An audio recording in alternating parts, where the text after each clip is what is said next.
Have you ever heard of something called thin slicing? Not in cooking, in psychology. Thin slicing. Well, it's when our mind makes very quick decisions with minimal amounts of information. You see someone across the room and you decide something about them. You make an initial contact with someone and you decide something about them. We make very instantaneous decisions about things that we see external to us through this process that in psychology they call thin slicing. It's subconscious. One more thing that happens in that 95% of our day when we're not aware of what's happening, right? We're making all of these decisions. One of the places that we have a tendency to do this is people watching. Anybody do people watching anytime? Yeah, you're at the airport, you're just watching people, or maybe you're parked at a red light. Not zooming through it at 9 miles faster than you should be, but thank you for that. But, you see people in the crosswalk, and your mind starts amazingly, your imagination kicks in, and you begin to make up stories about them, right? Where they're going, where they've been, what they're doing, who they are, what they're up to. Yeah, that's one of the things that we do. And you may have noticed how quick it is if you've ever paid attention to that. It's almost instantaneous, isn't it? It's almost instantaneous. And our minds are wired for story. So it's not just that we're making up a small snippet fact. We probably have a whole story going about that person, don't we? Where they've been, why they're carrying that bag, why they're wearing those shoes, where they're all. We make up this whole thing in our head, and it's about that quick. About that quick. So this art of people watching can be entertaining, but it can also be really revealing about ourselves. About ourselves. Today, we are wrapping up our series all month when we've been looking at living from the intuitive side. And our talk today is, who do you see? Who do you see? Who do you see when you observe other people? Who are you seeing? And through this process of thin slicing, we can jump to some pretty quick conclusions of who we see. So if you remember the reading that I did just now in the Joyous Living Journal, it reminded us that you can't see in others what you don't have in yourself.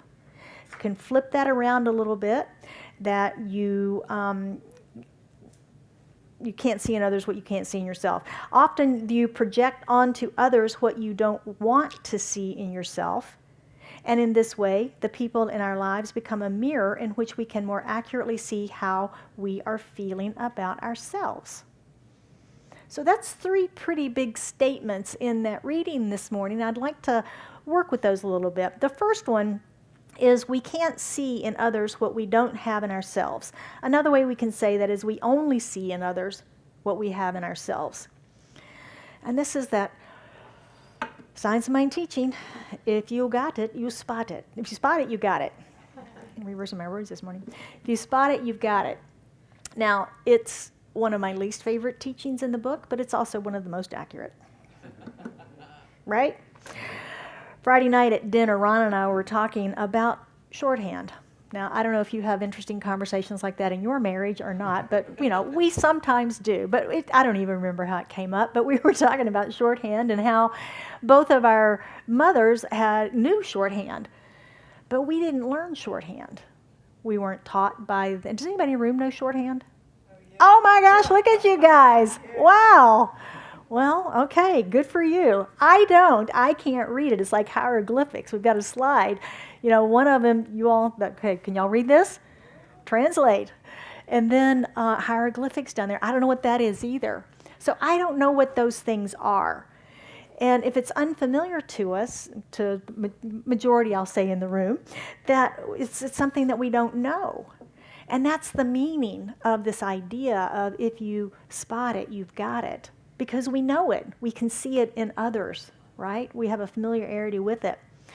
And we can't spot signs of trouble in a gangster situation because we don't live in that world. We don't know what those twitches and winks and whatever mean, right? But the people that are in that world know what that means, and they know to duck for cover or whatever.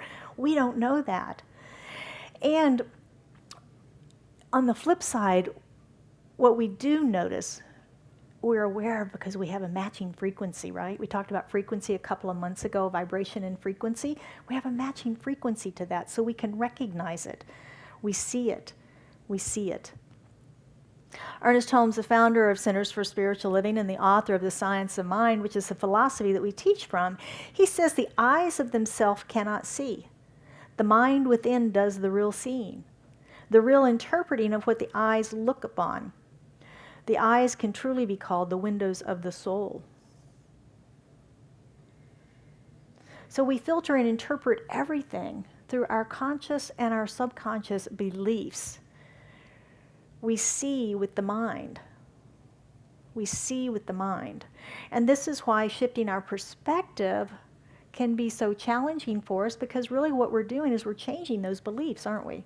We're changing those underlying beliefs in order to mentally see differently in our world. The second idea from the journal post this morning was, often we project onto others what we don't want to see in ourselves. Often we project onto others what we don't want to see in ourselves. This is a little deeper and maybe even a little darker than this idea of if you spot it, you've got it. Projection is when we're denying what it is that's going on inside of ourselves, and yet we're projecting that onto others. We're projecting that onto others. Let's say you've been hurt in a prior relationship. I know that hasn't happened to anybody in this room, right? Nobody's been hurt, but it just, like you've seen a movie about it, okay? That you got hurt in a previous relationship. He or she did or said or whatever, and there's a wound. And it's painful. And we carry that with us. And along comes the next he or she, and off we go into bliss, and we've got a great relationship going until he or she does something the ex did that triggers this response in us, right? Taps that wound. Remember Michael Singer's work when he talked about the thorn? We talked about the thorn and how we protect those thorns, and we build a life around the thorn, and everybody touches the thorn. Remember? And that's sort of this wound idea. And we carry that around, and the new person touches that wound, and we react. Because we're now projecting on that person the behavior of the ex, because we haven't healed that within ourselves. So we're projecting that on them, even though they're going, what? Not my intentions, no. Right? So they're confused, and they're not sure what's going on, and it's an overreaction and not recognizing what's happened there. So then they become the ex Mr. or Miss Wonderful, right? Because I can deal with that stuff. The other thing that we'll do is that we will avoid relationships altogether because we're projecting that pain on everybody else out there. It's not going to have anything to do with it, because everybody's that way. All men are that way. All women are that way. I'm not. Anybody heard? I have friends that say those things, right?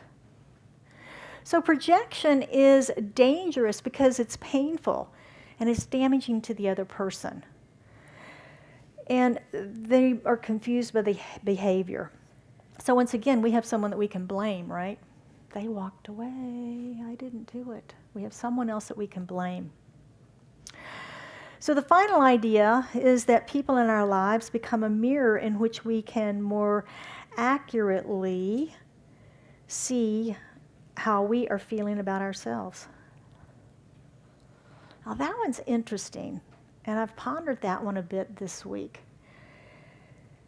We know in the Science of Mind about the law of reflection, and that life is a mirror that reflects back to us. If we want to know what's going on in our minds and our belief systems, we can look around our lives and see the effects that we've created, right?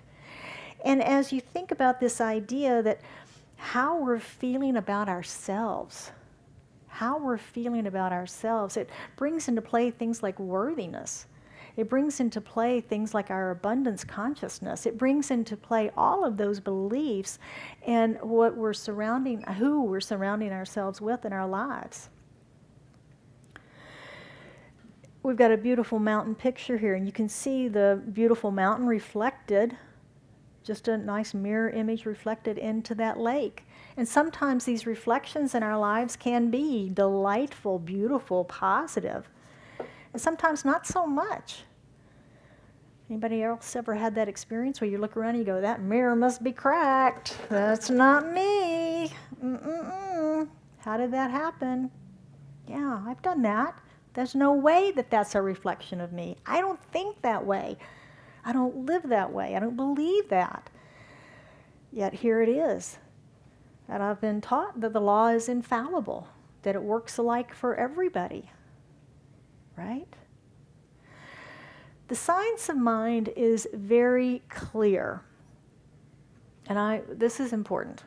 The science of mind is very clear that we don't consciously think negative things into our lives. Right? We don't consciously think negative things into our lives. And you may have heard people ask that question, what'd you do to bring that on? We really, really, really discourage that, because that's not what we teach in the science of mind. That is not what we teach in the science of mind. What we do teach is that it is possible that we may have thought that this was possible, that we thought it might happen.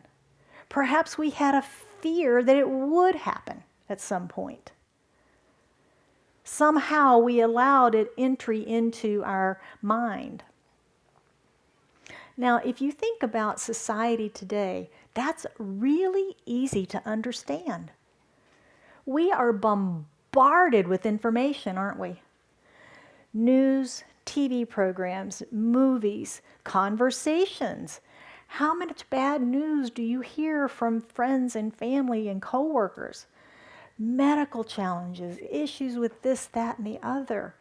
So these things are entering our minds, aren't they? Remember last week I said I don't want to look at those scary movies and things because I can't unsee them. I can't unhear these things either. Zig Ziglar said back in the 70s that we have to continually put in more good every day, because we do receive so much on the negative side. And that as we're receiving that, we have to balance that with more and more good to at least keep stasis, right? But we want to be more on the positive side. We can tune it out to an extent, but not completely. It is the society in which we live. So we have to continue to add that good within, and recognize that sometimes these things do come into our minds. So we must be vigilant in our focus on the good around us. So a really good question to ask yourself, what am I focusing on? Am I focusing on awesome, amazing, or am I focusing on troublesome? Things that scare me and go bump in the night. What am I focusing on? We talked last week about the negative use of prayer. We called it worry, right? It's a negative use of prayer.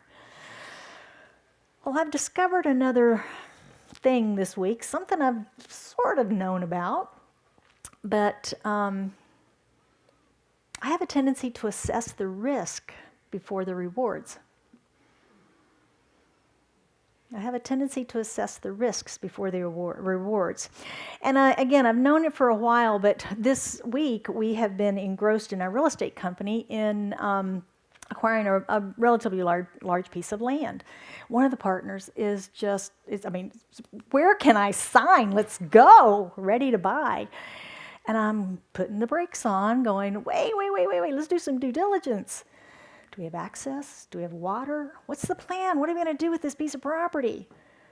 And so noticing that real big difference between the two of us, and his let's go and my whoa, really had me recognizing that he's focused on the reward. He can see the big picture. And I'm looking at, well, where could we get hurt with this? So it's been a fascinating thing to look at. And as I recognized it, I've put myself in the perspective, I think it's T. Harv Eckert that talks about the focusing on the rewards when you're creating wealth and abundance. And looking at your investments from that standpoint is focusing on the reward part and not worried too much about the risk part, or as much about the risk part. And so I've had this overall perspective of, this is a good project. Even if we sit on it for 20 years, it's a large piece of vacant land that's becoming pretty scarce in Arizona right now, right? So it's going to be a good thing. And I'm holding that vision while I'm still doing my due diligence to make sure that, if we don't have access, is it really going to be a good deal? So anyway, it's been interesting for me to recognize that perspective. Do you know what yours is? Where do you start? Something new comes into your life. Are you looking at the rewards? Are you looking at the risks? Is there balance in that? Or are you assuming this is a gift from God that's come forward in your life? Things to consider. Things to consider. What are you focusing on? Amazing things or troublesome things? This may also give us an indication of where we're doing that thin slicing. Our perspective, as we are focusing on risk or reward, how are we projecting that in our thin slicing of what we see external to us in the people and places and events of our lives? Kind of interesting things. So each one of these 3 points from our Joyous Living Journal help us to reveal ourself to ourself. We know about this subconscious. We talked a lot about that last month. And the hidden beliefs that get stored there and all of those things. And this idea of revealing, looking at things in different perspectives to allow us to further reveal those beliefs to us so that we can heal them if necessary, or expand and embrace them if they are things that continue to support us in our lives. When we recognize how we feel about others, it can help us to recognize how we feel about ourselves. That was that last piece of that idea in the reading. Understanding how we feel about others can help us recognize how we feel about ourselves, because it's that mirror effect, right? It's that mirror effect. If we find that everybody else in the world is a jerk, might want to look at that, right? So those are the things that we're talking about, that when we can understand our perspective of how we see others, we can begin to understand what's happening within us. So people watching is a great spiritual practice.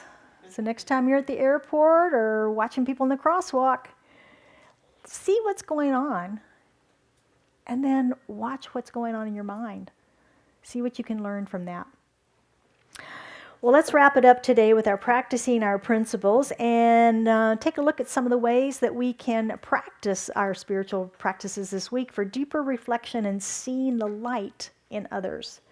Don't forget Mindful Monday. It's the Monday morning email that I send out to those that sign up for it.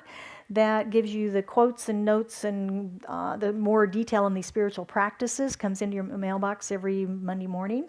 And thank you to everyone that sent me a note. I think we got our email fixed. You all got it last week, it seems. Yeah, it seems like we got it last week. And so thank you for reaching out on that. Folks online, if you'd like, send me an email and I'll add you to the list. You in the room, if you've not signed up, you can do so in the lobby this morning. And I found it interesting as I was diving into this a little bit more, that we've got over 40 people on that list right now. And I just love that, because that's part of our mission, is getting the Science of Mind teaching out into the world. 40 on the list. Some of you in the room are, all of you are not. Many people online. So we're getting our mission out there. So I'm delighted that that's happening. All right, number 1, if you spot it in others, you got it. And you may not like that any more than I do, but there you go. This week, when we are challenged by someone's actions on the freeway, customer service, friends and family. Ripe opportunities. Pause and ask yourself, where am I that? Where am I that? And then watch what your mind does. No, I'm not that. But take that question into your contemplation and see if you can find ways that you may have been or perhaps are that way in any area of your life. And recognize this part can be a little sneaky, okay? Because let's say you're on a customer service call and you're not getting the service that you think you deserve in this particular situation. I am intimately familiar with that this week.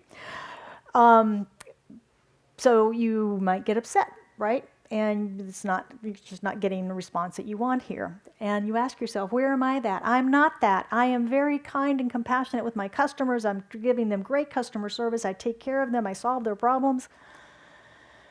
And this person hangs up on you or puts you in that infinite hold where they just disappear. And, where am I that? I'm not that person. And then you're driving down the freeway and you cut somebody off. So it can happen in different areas of our lives. And that's where this idea can be sneaky, is that we may get upset because it's happening over here in our workplace, and we don't understand how that's happening because that's not me. I don't behave that way in my workplace. But over here in my personal life or driving or something else, it does happen. So it translates in other areas of our lives, and therefore we miss it. That's why I say it can be a little sneaky sometimes to really identify those hidden beliefs, because we aren't using those, expressing those in all areas of our lives. Does that make sense? Yeah. So number 2, look for the good and praise it. This week, use that mantra and that practice. Look for the good and praise it. It's always a good practice, but if you recognize that the law of reflection is at work, when you recognize the good in others and praise it, it's reflected back on you, right? That's a good thing. That's a good thing. Take time to watch other people, maybe out in public if possible, and observe all that is good. If you find yourself starting to judge, catch yourself and turn it around. Find something good in the person or the situation that you can praise. Find something good that you can praise. Ernest Holmes tells us that there is always more good than bad in people, and seeing the good tends to bring it forth. The opposite's also true, isn't it? When we see the bad in people, it has a tendency to bring it forth. So look for the good and praise it. Number 3, turn off that projector. When we project the things that we deny or denying within ourselves, when we project that onto others, we create confusion and pain. Think about where you may have done this in the past or the present, or maybe it was done to you. Did your parents project on you some of their childhood issues, some of their parental issues? What about career? In the real estate company, we have a staff member that believes that management in a prior position cheated him, his words, cheated him. And so therefore, everything that management does now is only doing it to cheat him. And nothing could be further from the truth in this situation. But it's fascinating to watch that deep belief of projection that's not been healed manifest in today's world. This was probably a job 10 years ago, but they're still dragging that along, right? The unhealed. So turn off those projectors. When you find that you're projecting your fears on others, turn that off. Turn it around. And number 4, the last one, the eye of the storm. When life all around us looks challenging and we're struggling with the world of effects, it's time to move into contemplation and ask, how is this a mirror of my past or present beliefs? How is this a mirror? What is causing this storm in my life right now? How is this a mirror? Recalling that we do not consciously call negative things and people into our lives, right? And that 95% of our day, our awareness during the day, is in the subconscious. We're not aware. We're not aware. We can see how these negative things might be possible, how they might enter our lives. It's like we're asleep 95% of the day and running that television. You've heard the stories about running television at night and letting those things get into your subconscious. That's sort of what happens, right? So you can see how these things can enter. The question is, what is being reflected and how can I heal it? I mean, that's the bottom line, isn't it? How can I heal it? Use your time in contemplation to journal the whats and the whens and to heal the old limiting beliefs. Because you're always the eye, the calm in the eye of your storm. No matter what's happening around you, you can be that calm, centered place. I want to close this morning and our series actually this month on intuition with a final quote from Ernest Holmes. And he says, because of the diversity of ideas which are held in the subjective, the subconscious, it is not always possible to know whether we are following pure intuition or whether or not we are being led by subjective but unconscious thought patterns which have accumulated through the ages or through our own personal experience. Intuition would invariably be right if it were never hindered by subjective confusion.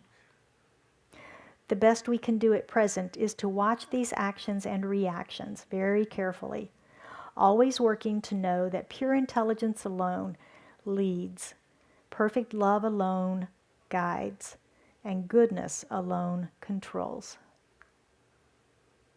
So it is. So let's anchor this in an affirmative prayer this morning.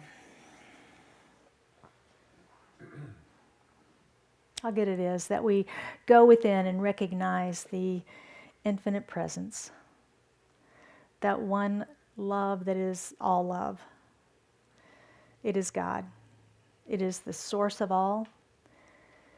It is that which holds the planets and creates every grain of sand on every beach on this planet and every planet. Just recognizing that there's one creative substance, one creative power, one creative presence. And that is love. For love so loved that it created all and continues to create all through itself as an expression of itself. And as we know that truth, we know that we are expressions of that one source, that one love, that one God that is all. Created from it, made manifest as individualized and unique expressions of it in this time-space reality right here, right now. There are no accidents or mistakes. We are each here by divine appointment to do good work in this world, to be love in this world.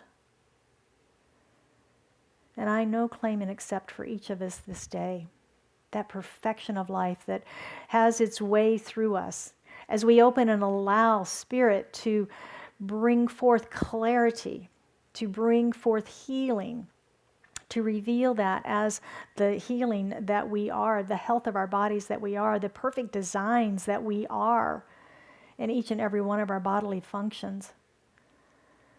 Knowing that we are each sourced abundantly for all of our needs, whether it's in the material and cash realm, whether it's in love, whether it's in peace, wholeness, harmony, creative expression, relationships, whatever it is. We know that we are sourced of God and that nothing is outside of us. All lives within, as God lives within, moves within, and has its being through each one of us as we are the absolute leading edge of consciousness, co-creating with the divine, with each and every breath, thought, and idea, as those ideas then come into form in our lives. I know for anyone this day that has anything on their heart that they seek prayer around, that as they lift it into the consciousness of this prayer, into the consciousness of each individual gathered here, as we hold them in love and in light, knowing the perfect answers and clarity and healing and wholeness and health and abundance and prosperity and grace and whatever the need is, knowing that it is met in the perfect right way, in divine right action, perfect right timing. We bless all of those who have served our military and served our country in protecting our freedoms and allowing us to remain free throughout our land. We bless those that have given all, knowing that their service was a service of love. How grateful I am for this knowing, for this connection, and for this time together. As I release this prayer into the action of law, the activity of mind, knowing that it is done, it is so, and we accept and affirm that together by saying, and so it is.